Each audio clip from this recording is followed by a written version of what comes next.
Trump is not an autocrat. Trump is not Hitler.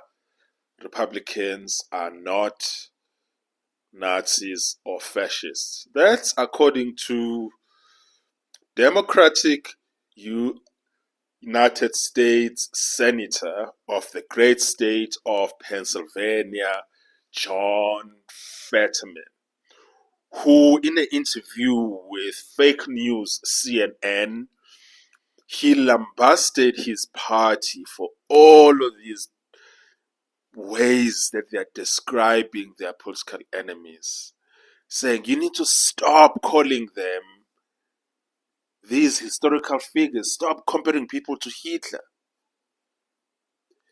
It is as if John Fetterman is saying this language by Democrats is directly responsible for the assassination on Charlie Kirk.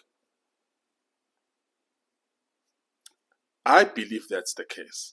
It seems that John Fetterman, that's what he believes. You can watch the video for yourself. I'll link it to on the description below. It seems that's what he believes.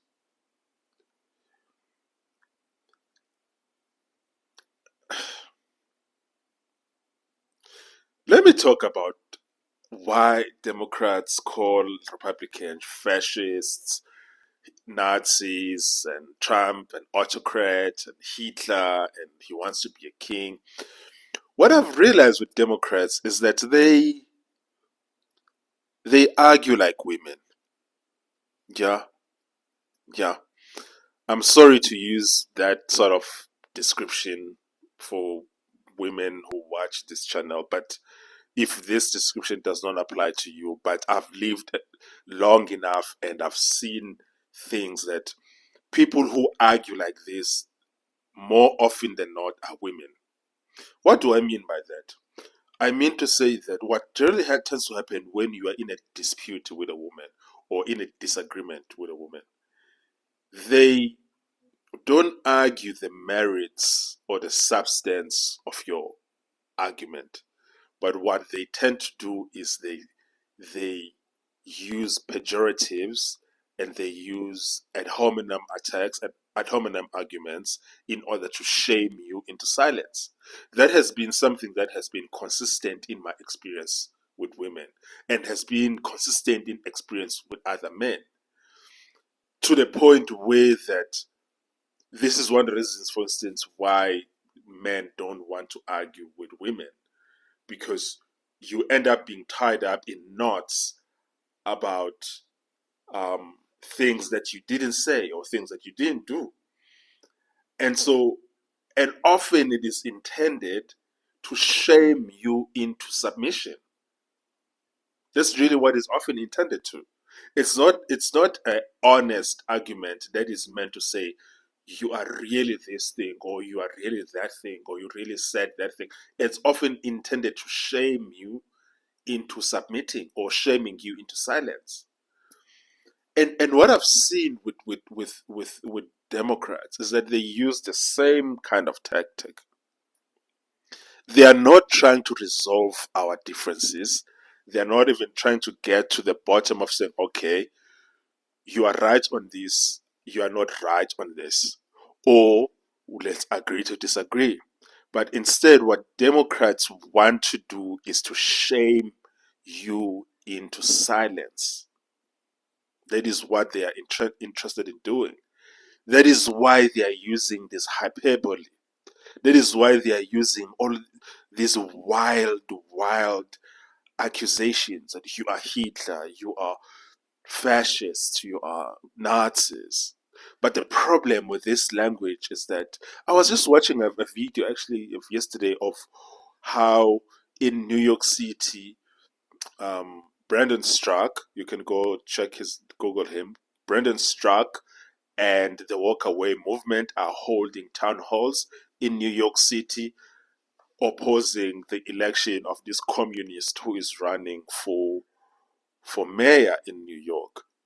And then there was this raving leftist lunatic who just came out of the blue. Well, it was a group of leftists who came out of the blue and they were just shouting at them, disrupting the meeting.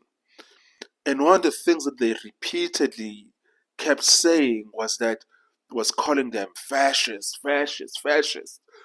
And a lot of time these repeated shouts and chants of fascist, fascist, Nazi, Nazi, whatever, they are not really meant to mean anything. They are just meant to shame you into silence and to shaming you into not coming with your opinions into the public square. That's really what it is. It's sign language. Shame, insult, guilt, and the need to be right. If you know where that comes from, you know what time it is. But that's really what it is. And the shaming language and the insults are very high up on the list. But the problem with this is that the impact it has on these young mindless leftists is that it turns them violent. That is really what happens. It turns them violent.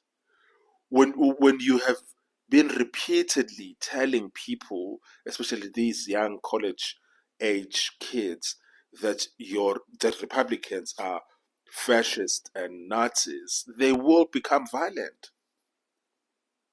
And that is what has happened. They've they've brewed a bunch of young, angry little kids.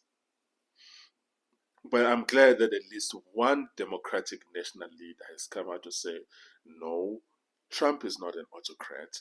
No, he's not Hitler. No, Republicans are not fascists. Because the idea itself is just ridiculous on its face. Because if you want to go into the definition of what a Nazi is and the definition of what a fascist is, we wouldn't be having Republicans pushing for free speech, because Nazis and fascists always want government control of speech, which coincidentally happens to be what Democrats want.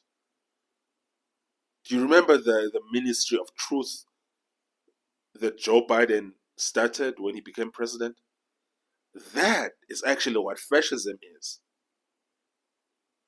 Not people who are going to colleges and universities debating with people who disagree with them. But this, what is happening in Europe with the lack of free speech, that is, I'm not saying that Europe is in full-blown fascism, but I'm saying that is signs that Europe is moving towards fascism. It is not what conservatives are doing. Anyone who is fighting for freedom of speech, by definition, can't be a fascist. But the person who shuts down open debate on opinions that they don't like, those are people who are actually exhibiting behavior that is tending towards fascism. Anyways, check the video below. Let me know what you think on the comments.